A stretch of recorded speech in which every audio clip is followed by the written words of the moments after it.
교재 56페이지입니다. 79편은 예루살렘에 임한 큰 재난으로 인해 하나님께 부르짖는 탄원시입니다. 시인은 이방 나라들이 주의 성전을 더럽히고 주의 백성을 죽인 사실을 고발하고 비참한 현실에 대해 토로합니다. 그리고 죄에 대해 용서를 구합니다. 또한 백성의 처지를 조롱했던 이방 나라에 대한 심판도 잊지 않으시기를 촉구합니다. 80편 역시 같은 맥락에서 이방인의 학대를 받은 백성들이 하나님께 탄원하는 시입니다. 하나님께서 주의 능력으로 구원하시고 분노를 거두셔서 자기 백성을 구원하시기를 노래하고 있습니다. 79편과 80편은 다 아삽의 시입니다. 그런데 여러분 내용을 보시면 아시겠지만 내용이 아주 밝고 희망적인 내용이라기보다는 아주 침울하고 하나님의 심판에 대해서 참 안타까워하고 좌절하는 그런 내용입니다. 자, 79편 1절 한번 보시죠. 자, 우리 함께 읽어봅니다. 시작. 하나님이여, 이방 나라들이 주의 기업의 땅에 들어와서 주의 성전을 더럽히고 예루살렘이 돌무더기가 되게 하였나이다. 아멘. 이방 나라들이 주의 기업의 땅에 들어왔다. 그 외국이 침범했다, 전쟁을 걸어왔다, 이런 뜻입니다. 주의 성전을 더럽히고 예루살렘이 돌무더기가 되게 하였다. 예루살렘이 남유다의 수도지요. 그러니까 남유다를 바벨론이 침공을 해서 남유다를 멸망시키고 예루살렘에 있던 성전의 각종 보화와 보물들을 가지고 탈취해서 가고 예루살렘 성전이 아주 황폐하게 된 것, 그게 79편입니다. 그러니까 이스라엘 역사를 보면 12지파가 이스라엘이라는 나라를 구성을 하고, 그리고 사울이 초대왕이 되고 사울, 다윗, 솔로몬, 르호보암까지 왔다가 솔로몬의 아들 르호보암 때 두 나라로 나누어지죠. 남유다, 북이스라엘. 그러니까 남유다는 바벨론에게 멸망을 당합니다. 그러니까 나라가 멸망을 당한 후에 안타깝게 쓴 글이 79편 1절. 그죠? 주의 성전을 더럽히고 예루살렘이 돌무더기가 되었습니다. 남유다가 멸망했습니다. 그 안타까워하는 노래. 80편을 보시면 요셉을 양떼같이 인도하시는 이스라엘의 목자여, 요셉이라는 이름이 나옵니다. 귀를 기울이소서, 그룹 사이에 좌정하신 이여 빛을 비추소서. 에브라임과 베냐민과 므낫세 앞에서 주의 능력을 나타내사 우리를 구원하러 오소서. 요셉이 나오고 2절에 에브라임과 베냐민과 므낫세가 나옵니다. 그러니까 이 80편은 북이스라엘이 멸망하는 걸 보고 하나님께 시를 지은 겁니다. 그러니까 79편하고 80편은 공통점이 있지요. 하나님의 나라인 남유다와 북이스라엘이 각각 발전하다가 남유다가 바벨론에게, 이방 나라에게 멸망을 당한 것을 슬퍼해서 부른 노래가 79편, 북이스라엘이 아수르에게 멸망을 당하는 것 슬퍼해서 부른 노래가 80편. 그 두 편이 다 나라가 멸망하는 것을 슬퍼해서 아삽이 지은 노래입니다. 자, 그렇게 기억하시고 1절에 다시 보면 하나님이여, 이방 나라들이 주의 기업의 땅에 들어와서 주의 성전을 더럽히고 예루살렘 하나님의 도시가 돌무더기가 되게 하였나이다. 자, 이 79편 전체가 이런 내용인데 오늘 우리가 이 시편을 읽으면서 무슨 생각을 해야 할까요? 구약 시대에는 공간이 중요합니다. 그러니까 이곳에 들어오면 예루살렘 성전이라는 공간은 거룩하고 이 공간이 아닌 바깥은 세속이고, 이게 구약의 성전의 개념입니다. 그러니까 엄밀하게 말하면 성전하고 교회는 좀 다른 겁니다. 넓은 의미로 보면 우리가 신일교회 성전에서 예배를 드린다, 이 말이 틀린 말은 아닌데, 정확하게 말하면 구약의 의미에서 이 성전은 공간적인 겁니다. 이 성전에 들어오면 거룩하고 성전 바깥은 거룩하지 않고, 이건데 예수님께서 오셔서 성소 휘장이 찢어졌죠. 돌아가실 때.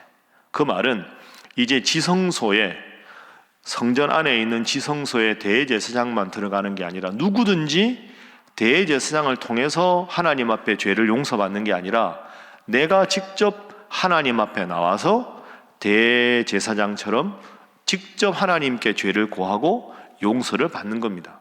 그러니까 사실은 신약의 교회라는 의미는 예배드리는 공간이 거룩하고 나가면 세상적인 게 아니고 시장 어귀에 있든지 집에 있든지 직장에 있든지 내가 하나님을 진심으로 예배하는 마음이 있으면 그곳이 교회가 되고, 예배당 안에서 예배드리지 않고 온갖 세상적인 일로 가득하면 이곳도 속된 곳이 되는 거죠. 그래서 성전과 교회당은 그런 의미에서 차이가 있다. 그래서 우리가 1절을 보면서도 주의 성전이 더럽혀졌습니다, 예루살렘 성전이 더럽혀졌습니다 라는 말을 들으면서 오늘 우리는 어떤 생각을 해야 합니까? 내 마음의 성전은 깨끗한가? 내가 하나님 앞에 늘 예배하는 내 마음이 하나님의 성전과 같은가? 하나님 앞에 예배 드릴 때만 성전이고 나가서는 온갖 것이 세상 사람과 똑같다면 그것은 하나님 앞에 바른 성도의 태도가 아닌 것이죠. 그래서 오늘 첫 번째 기도 제목은 내 마음의 성전을 깨끗게 하소서 하는 것입니다. 내 마음의 성전을 깨끗게 하소서. 우리 마음이 성전입니다.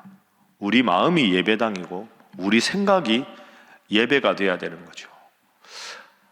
너희는 이 세대를 본받지 말고 오직 마음을 새롭게 함으로 변화를 받아 하나님의 선하시고 기뻐하시고 온전하신 뜻이 무엇인지 분별하도록 하라.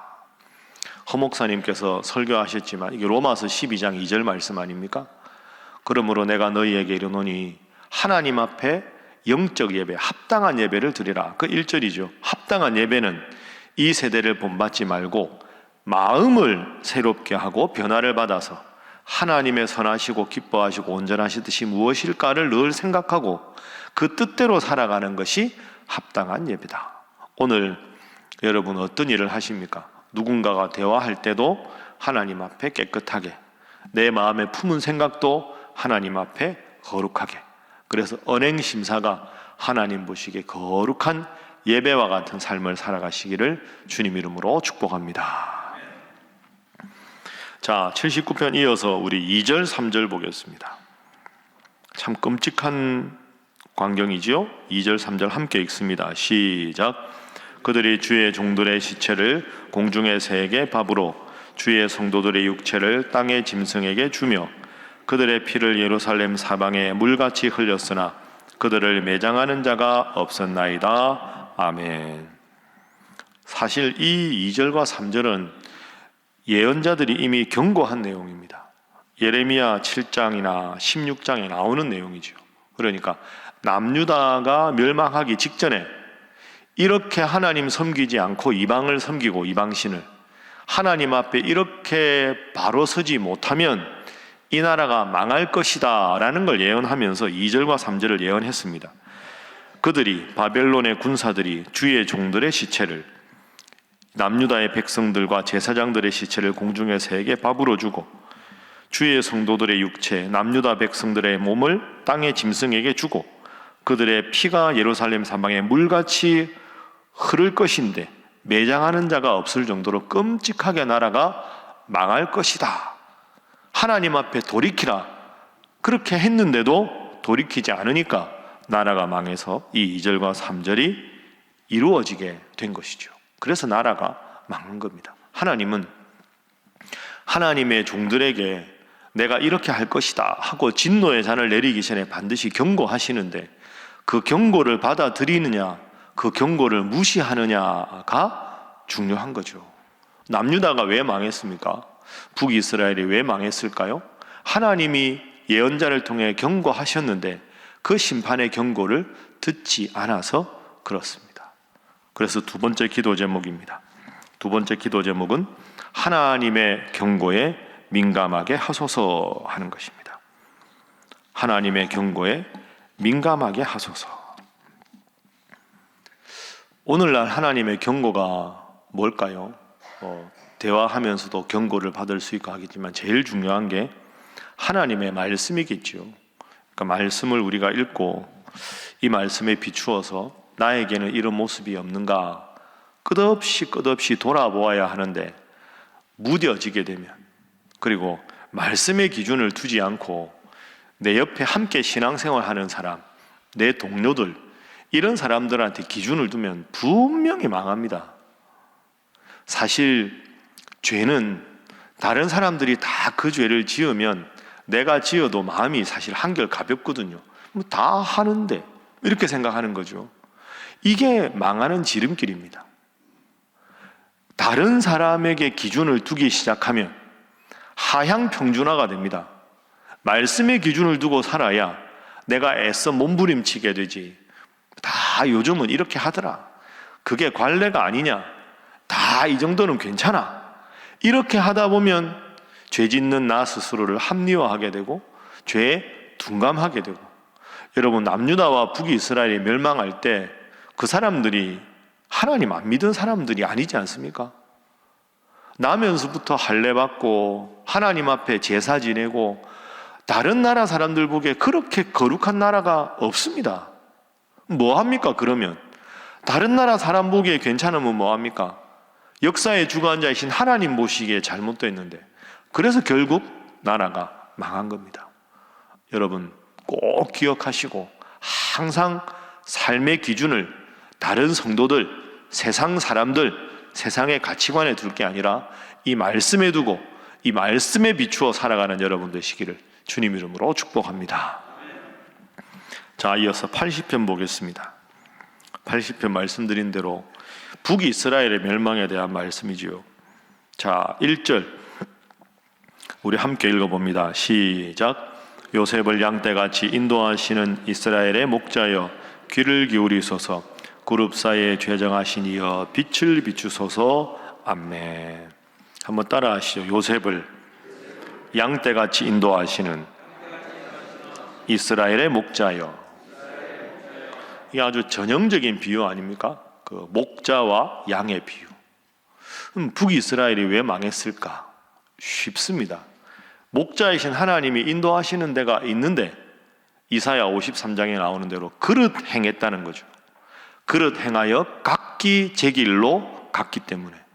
양은 목자의 음성을 듣고 그 음성만 따라가면 되는데, 그 음성을 따라가지 않고 목자가 인도하는데 자기들 보기에 이게 낫겠다, 저쪽에 낫겠다 싶어서 그릇 행해서 각기 제 길로 간 겁니다.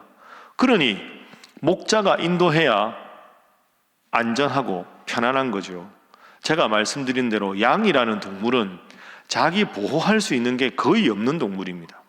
예를 들어서 뭐 사슴은 뿔이 있거나, 사자는 용맹하거나, 치타는 잘 달리거나 뭐 이런 게 있는데, 양은 순하고 착하긴 한데요, 시야가 극히 제한되어 있죠. 2, 3m 앞을 보지 못합니다. 앞에 양이 절벽에 떨어지면 다 떨어집니다. 시야가 안 좋기 때문에. 그리고 발이 짧지요. 도망을 못 갑니다. 육식동물들이 오면 도망을 가야 되는데 도망가기에는 다리가 너무 짧아서 도망을 못 가지요. 뿔도 없지요. 용맹한 발톱도 없지요. 그러니까 양이라는 동물은 자기를 보호할 수 있는 보호 기능이 없는 동물입니다. 그 양에게 제일 중요한 게 뭐냐? 양은 항상 목자가 양을 인도한다는 거죠. 그래서 시편 23편에 목동 다윗이 노래했듯이 주의 지팡이와 막대기가 나를 안위하시나이다. 여호와는 나의 목자시니. 목자가 인도하는 대로 따라가면 지팡이와 막대기로 맹수를 목자가 끊고 쉴만한 물가로 푸른 초장으로 인도하는데, 양이 그렇게만 하면, 목자만 따라가면 아무 문제가 없는데, 목자의 인도하심과 관계없이 그릇 행하여 각기 제 길로 가면 문제인 거죠. 왜 북이스라엘이 망했을까요? 하나님께서 인도하시는데, 하나님께서 예언자들을 통해 끝없이 경고하시는데 그걸 무시하고 각기 제 길로 갔기 때문입니다. 그래서 세 번째 기도 제목입니다. 목자 대신 주님만 따르게 하소서 하는 것입니다. 목자 대신 주님만 따르게 하소서. 어떻게 보면 참 여러분, 오늘 기도 제목 쉽지 않습니까? 하나님 경고에 민감하고 말씀대로 하나님만 보고 살아가는 것 참 쉽습니다. 말은 쉽지요. 이대로 못하는 우리가 문제입니다. 끝없이 들어도 한 귀로 듣고 한 귀로 흘리고, 바쁘면 또 놓쳐버리고, 그게 참 우리 연약한 우리의 모습입니다. 다시 한번 오늘 말씀을 새깁니다. 오늘 새벽에도 나오신 사랑하는 우리 신일의 성도 여러분, 다른 거 없습니다. 신앙생활 어렵게 생각할 거 하나도 없죠. 하나님 말씀 읽고 말씀 붙잡고 하루를 살아가고, 저녁에 잠들기 전에는 오늘 말씀대로 산 게 뭐가 있는가, 말씀에 비추어 내가 부족한 게 뭐가 있는가 회개하고 잠자리에 들고, 아침에 일어나면 또 맨 먼저 하나님 앞에 나와서 말씀 듣고, 그렇게 하다 보면 조금씩 내 신앙의 영적 수준이 높아지는 거죠. 그러다 보면 세상 일보다 하나님 일이 더 좋고, 세상 사람들에게 귀를 기울이는 것보다 말씀에 귀 기울이는 게 더 좋고, 그렇게 조금씩 우리가 가랑비에 옷 젖듯이 하나님 말씀 중심으로 살아가다가 하나님 부르시면 가면 되는 것, 그래서 이 짧은 세상이 아니라 저 영원한 천국에서 영생을 누리는 것, 그게 인생의 목표 아니겠습니까? 간단합니다. 이 간단한 원리를 마음에 늘 새기시고, 항상 영육간에 강건하게 여러분의 생활의 리듬을 새벽 기도에, 말씀에, 기도에 맞추어 이런 잘못된 멸망과 같은 비참한 상황이 아니라 주님 때문에 승리하고 말씀 때문에 힘을 얻는 여러분 모두가 되시기를 주님 이름으로 부탁합니다. 기도하겠습니다. 하나님, 내 마음이 하나님 앞에 성전되게 하여 주옵소서. 하나님의 말씀을 늘 가까이 하고 하나님의 말씀의 경고에 민감하게 하시고, 목자 되신 주님 말씀을 통해 나를 인도하시고 기도를 통해 확신을 주시는 주님만 따라 살아가는 복된 인생 되게 하여 주시옵소서. 그런 복된 우리 신일교회 되게 하여 주시고 온 성도들 되게 하여 주시옵소서. 이 나라의 민족 되게 하여 주옵소서. 함께 기도합니다. 주여 믿습니다. 주여 믿습니다. 주여 믿습니다.